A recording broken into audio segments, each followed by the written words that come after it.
Detén por un momento lo que estabas haciendo. Deja a un lado tus ocupaciones y apaga el ruido que te rodea por un instante. Respira hondo y escucha con atención. Lo que tengo que decirte hoy no es una noticia pasajera, de esas que se olvidan al amanecer. No es un titular efímero que desaparecerá al llegar el fin de semana. Lo que hoy comparto contigo es una jornada que quedará inscrita en los libros de historia de la Iglesia. Un día del que se seguirá hablando dentro de un siglo, mucho después de que tú y yo hayamos dejado este mundo. Nos ha tocado estar vivos para presenciarlo con nuestros propios ojos, y existen realidades que, una vez que se han visto de verdad, jamás se pueden dejar de ver. Ayer, 1 de julio, la Iglesia Católica sufrió una herida profunda, una cicatriz que tardará décadas en cerrarse. En un rincón tranquilo de Suiza, resguardado entre las montañas, un grupo dentro de la Iglesia rompió con el Papa. Se separó de Roma, cortó el cordón. Con esa ruptura, la Iglesia amaneció hoy distinta a como estaba hace apenas 2 días, más pequeña, más adolorida, viendo cómo una parte de sí misma se aleja por el camino, tornándose más tenue con cada paso. Soy el Padre Samuel y te prometo desde el inicio que no vengo a regocijarme, ni a traer chismes, ni a mostrar esa oscura alegría de quien disfruta del escándalo o la desgracia ajena. Vengo con el corazón pesado, como vendría cualquiera que ama profundamente a la Iglesia al verla sufrir, de la misma forma en que le contarías a un amigo que algo se ha roto en una familia a la que ambos quieren. Lo que ocurrió ayer duele de verdad, y no voy a maquillarlo ni a mentirte al respecto ni un solo segundo. Los hechos desnudos son estos, desprovistos de cualquier adorno. En una localidad de Suiza llamada Econ, un grupo tradicionalista denominado la Sociedad de San Pío X consagró ayer a 4 nuevos obispos. Tomaron a 4 de sus propios sacerdotes y los elevaron al rango episcopal. Lo hicieron sin el permiso del Papa, en contra de la voluntad expresa, manifestada y repetida de León XIV, quien les había suplicado hasta el último instante que no lo hicieran. Este acto de consagrar obispos sin autorización papal es de una gravedad inmensa. Conlleva automáticamente la sanción más severa de la Iglesia, la excomunión. Con ese solo gesto, esos hombres quedaron excomulgados, colocándose fuera de la comunión, separados. Y no fue un acto oculto en una capilla oscura con 4 personas y una vela. Al contrario, fue un evento enorme, planificado con antelación y montado casi como un espectáculo. Según los propios organizadores, asistieron alrededor de 17,000 personas provenientes de casi 70 países, cruzando océanos y continentes. Se instalaron pantallas gigantes en un gran prado suizo para que la multitud siguiera cada momento del rito, el cual se transmitió en vivo por internet, con traducciones simultáneas a 6 idiomas, visible desde una sala en México hasta una cocina en Filipinas. La ceremonia se extendió por unas 5 horas. Un periodista la describió con amarga ironía como una gran fiesta de la ruptura, una celebración del quiebre. Pero debemos entender algo fundamental. Esto no es un triunfo ni una victoria. Esto es una herida. Cuando una familia se divide y un hijo hace las maletas y se marcha dando un portazo, no importa cuánta música suene ni cuánto vino se sirva. No es una celebración, es una tragedia con disfraz de fiesta. Lo vivido en ese prado suizo fue exactamente eso, una herida en el cuerpo vivo de la Iglesia. Por eso te pido paciencia para desgranar con calma y sin sensacionalismo qué ha pasado y, sobre todo, por qué ha pasado, porque el porqué es más importante de lo que la mayoría cree. Lo que sucedió ayer no es nuevo, ya había ocurrido exactamente igual, en el mismo lugar, hace 38 años. La fecha de hoy no es una coincidencia ordinaria del calendario, arrastra un eco de casi 4 décadas que eriza la piel.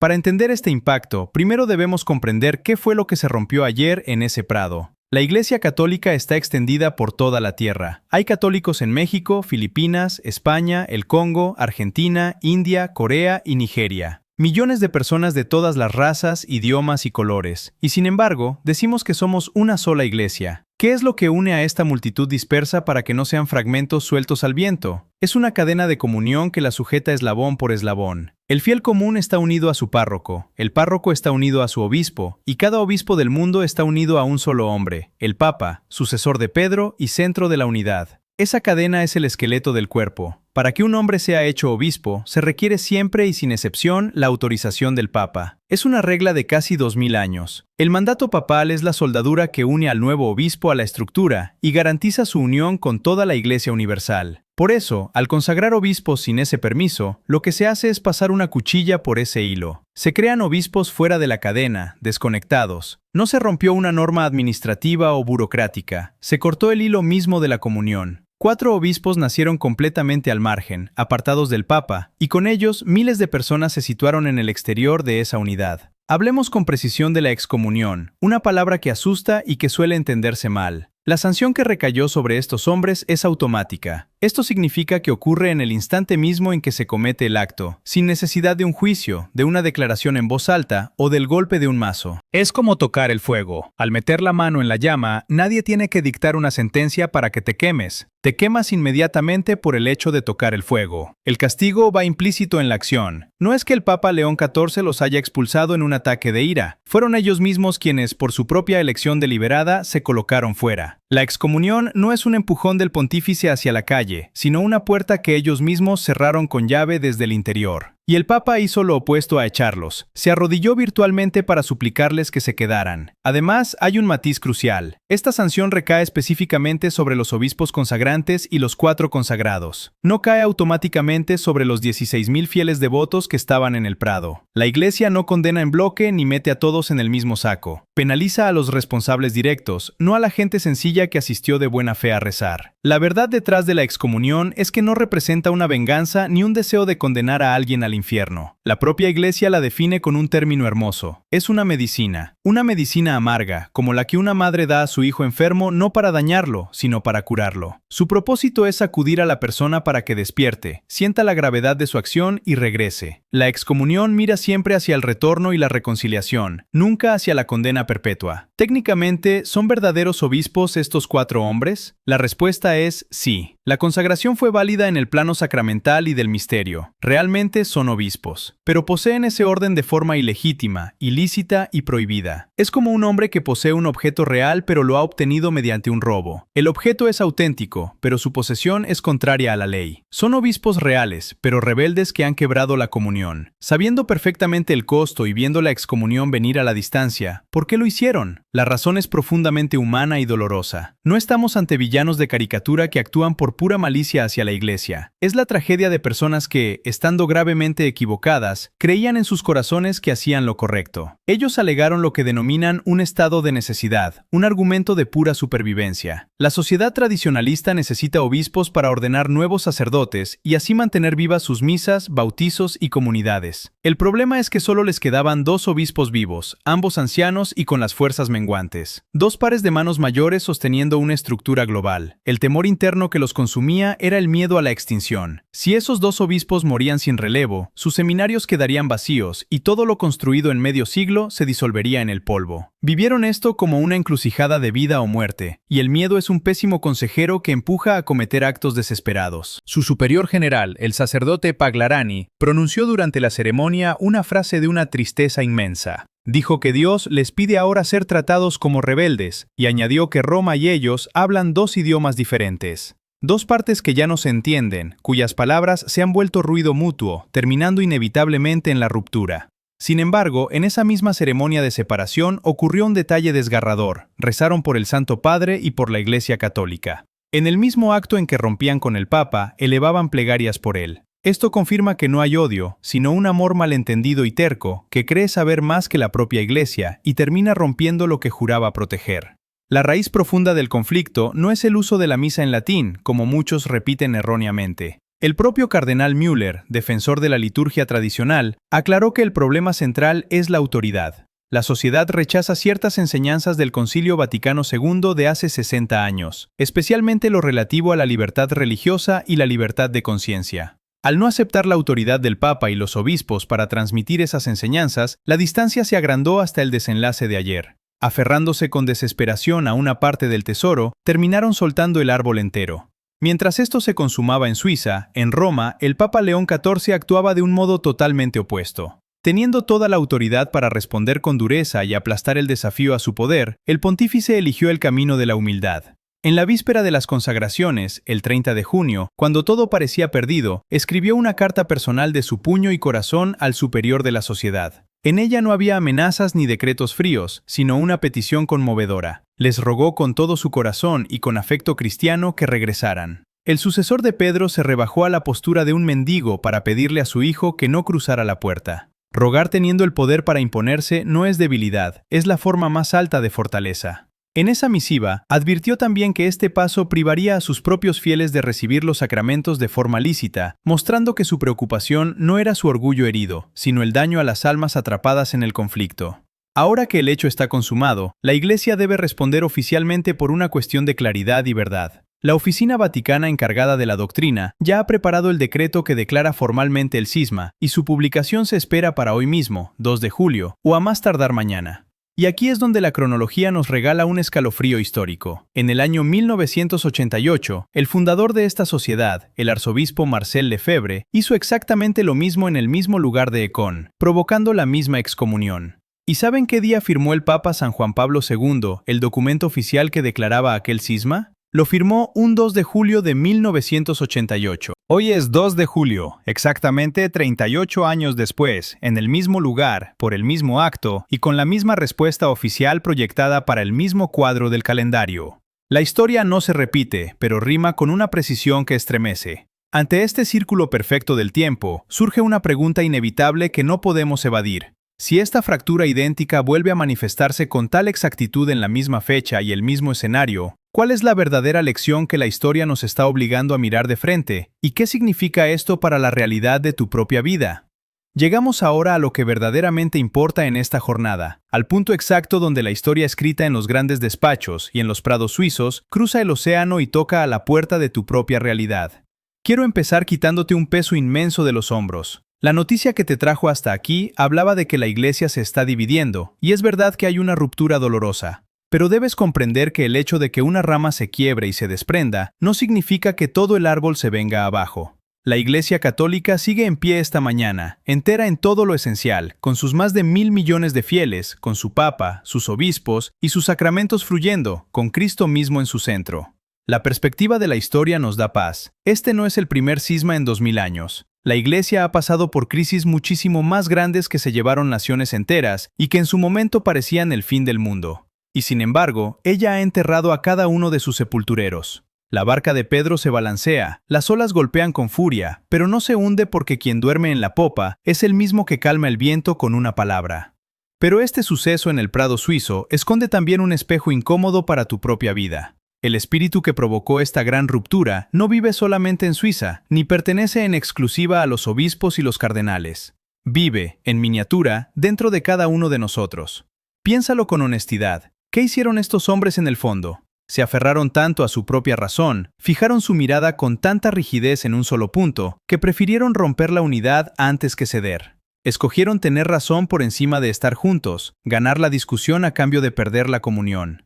Dime, con la mano en el corazón, ¿no hacemos exactamente lo mismo en nuestras vidas cotidianas? ¿Cuántas familias se han roto porque alguien se empeñó en no dar el brazo a torcer? ¿Cuántos matrimonios se han enfriado en el silencio de una cocina porque ninguno quiso ser el primero en ceder? ¿Cuántos hermanos o amigos de toda la vida han dejado de hablarse no por una gran traición, sino porque el orgullo doméstico valía más que el vínculo?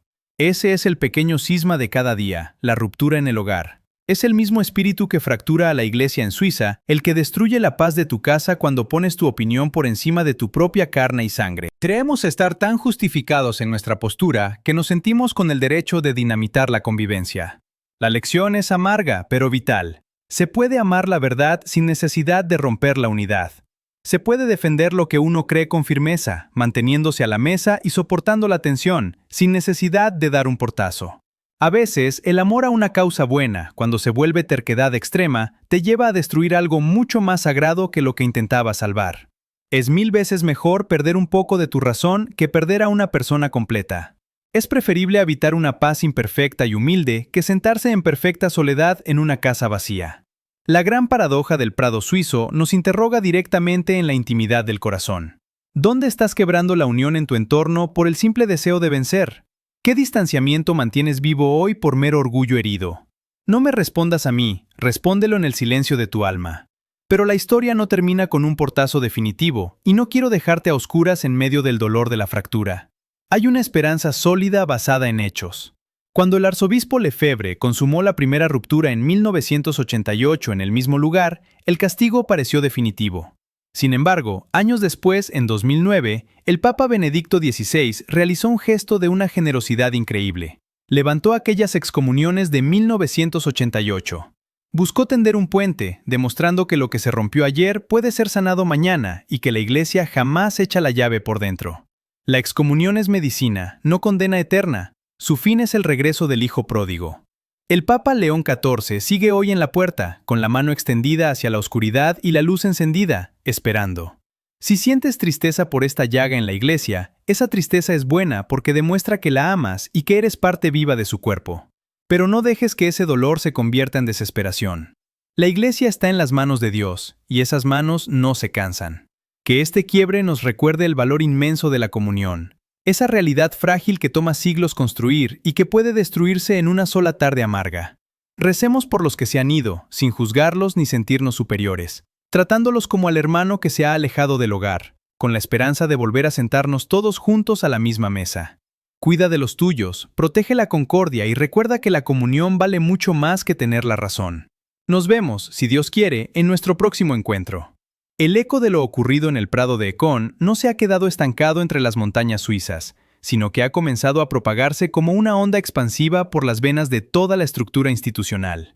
La realidad de la ruptura ha provocado una sacudida profunda dentro del sistema, alterando la aparente calma de los despachos oficiales. Cuando una verdad tan cruda se manifiesta abiertamente, las estructuras rígidas de la jerarquía eclesiástica reaccionan de inmediato, activando sus mecanismos habituales ante el escándalo. Es en estos momentos de crisis generalizada cuando surgen con claridad las líneas de resistencia y los intentos desesperados por contener los daños. Alrededor del mundo, diversas voces oficiales y canales de comunicación intentan activamente suavizar el impacto, silenciar la gravedad del quiebre o alterar la narrativa de lo sucedido. Hay quienes buscan presentar este acontecimiento no como una tragedia, sino como un festejo, un triunfo o una gloriosa victoria de la tradición. Es la resistencia de la fachada del sistema, que intenta cubrir la fisura interna con discursos triunfalistas, intentando convencer a los fieles de que no se ha roto nada esencial, vertiendo vino y haciendo sonar música para maquillar el dolor de la separación. Frente a este aparato que busca distorsionar la realidad de los hechos, la figura del Papa León XIV emerge con una firmeza serena y documentada. La postura de Roma no se sostiene sobre la base de la furia o el impulso del momento, sino sobre la solidez de las decisiones previas y la claridad de la ley. El pontífice no actúa a ciegas. Su advertencia final, plasmada en aquella carta personal del 30 de junio, se convierte ahora en el documento central que expone la verdad desnuda frente a los intentos de manipulación. Mientras los organizadores despliegan pantallas gigantes y transmiten en 6 idiomas para legitimar su acción ante 17,000 personas, la palabra escrita del Papa permanece inmutable, recordando que este acto priva intencionadamente a los fieles de recibir los sacramentos de manera licitada y segura. La tensión institucional alcanza su punto más alto en este preciso instante. Por un lado, la resistencia interna de la sociedad tradicionalista se parapeta tras sus argumentos de supervivencia, afirmando que Dios no los abandonará y justificando su desacato en un supuesto estado de necesidad. Por el otro, el Papa sostiene con pulso firme la red de comunión que une a millones de almas en el planeta. Las estructuras oficiales cruzan cables, los despachos en Roma ultiman los detalles técnicos y la expectativa mundial se concentra en la inminente publicación del decreto oficial de esquisma por parte de las oficinas de la doctrina. El ambiente está cargado de una densidad psicológica insoportable. Es el choque directo entre el andamiaje burocrático que intenta justificar la insurrección y la autoridad del pastor que, habiendo agotado todas las súplicas humanas, se prepara para ratificar la dolorosa verdad jurídica de la excomunión. Estamos en el umbral de un paso público decisivo, en el minuto previo a que el documento oficial golpee el tablero de la historia y fije de manera irreversible la línea divisoria en el calendario. Hemos llegado al epicentro de la tormenta, al momento exacto en que las palabras dejan espacio a los hechos y la historia da un vuelco irreversible bajo el cielo de Suiza.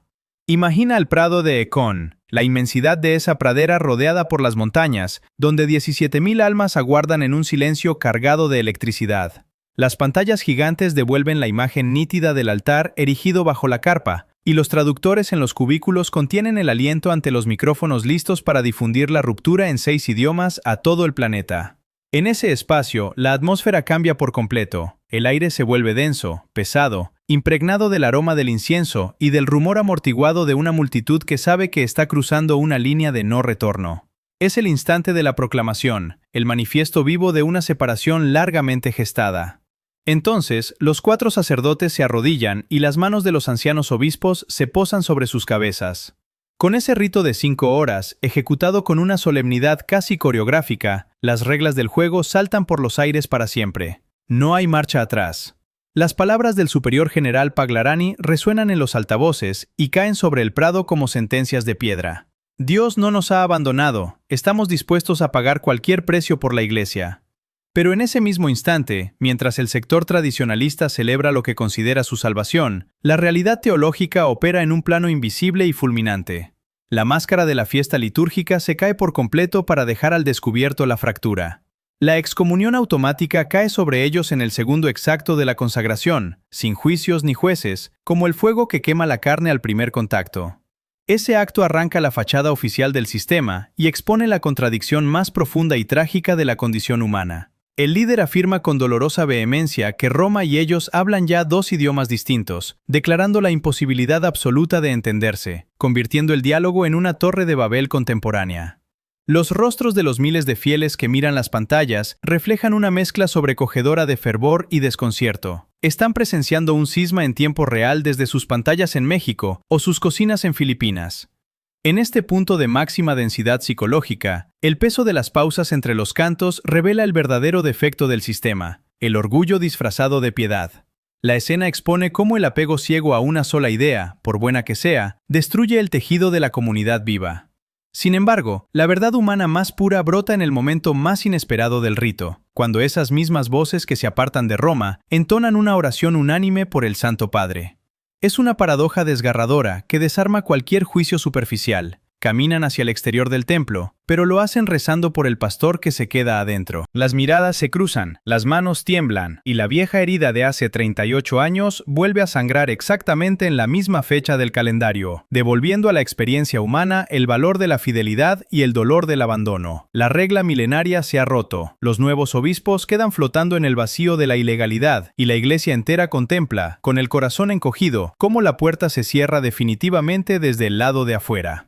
Tras la consumación del evento en el Prado Alpino, la resonancia de la ruptura comenzó a extenderse de forma inevitable por todo el sistema y la sociedad, dejando una huella profunda y duradera. El panorama institucional de la Iglesia despertó alterado, experimentando la realidad de una herida interna que persistirá durante décadas. La publicación inminente del decreto de escisma por parte de las oficinas doctrinales de Roma, fijada precisamente en el mismo 2 de julio, consolidó un eco histórico de 38 años que devolvió al presente la misma rigidez y el mismo dolor del pasado. Las consecuencias a largo plazo se manifestaron no como una victoria gloriosa ni como un triunfo organizativo, sino como una dolorosa reducción del propio cuerpo eclesial, que vio como una fracción de sí misma se adentraba en el aislamiento, debilitándose con cada paso en la distancia. A nivel local, la realidad práctica se transformó de manera drástica para las comunidades y para los personajes más concretos y vulnerables descritos en el texto. Los miles de fieles sencillos, las familias devotas, los ancianos y las personas ordinarias que originalmente se habían congregado en el Prado suizo o que habían seguido la transmisión en directo desde una cocina en Filipinas o una sala en México, se encontraron de pronto habitando un territorio confuso. El cambio legal y sacramental transformó sus vidas cotidianas. La advertencia del Papa León XIV se materializó en las parroquias y pequeños centros de la sociedad tradicionalista, donde la administración de los sacramentos quedó marcada por la ilicitud. Aquella seguridad que buscaban los fieles al defender la liturgia y las tradiciones antiguas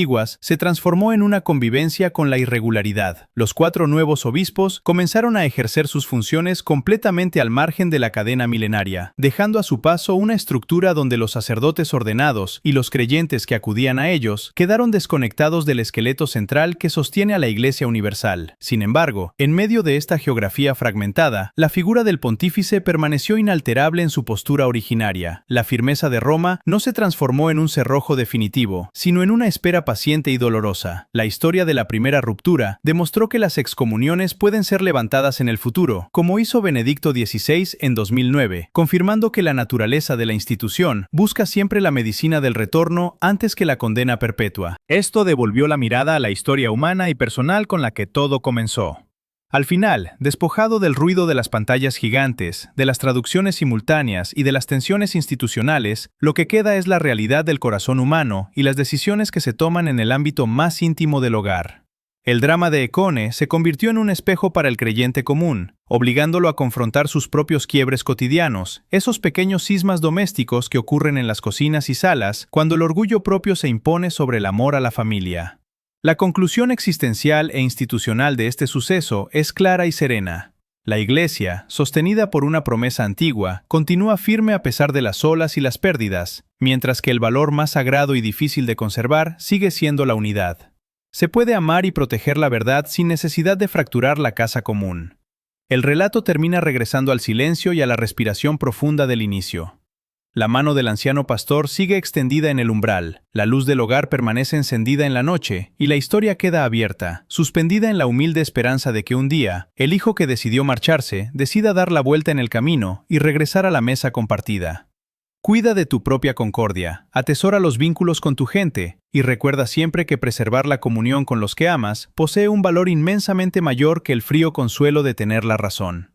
Hasta nuestro próximo encuentro.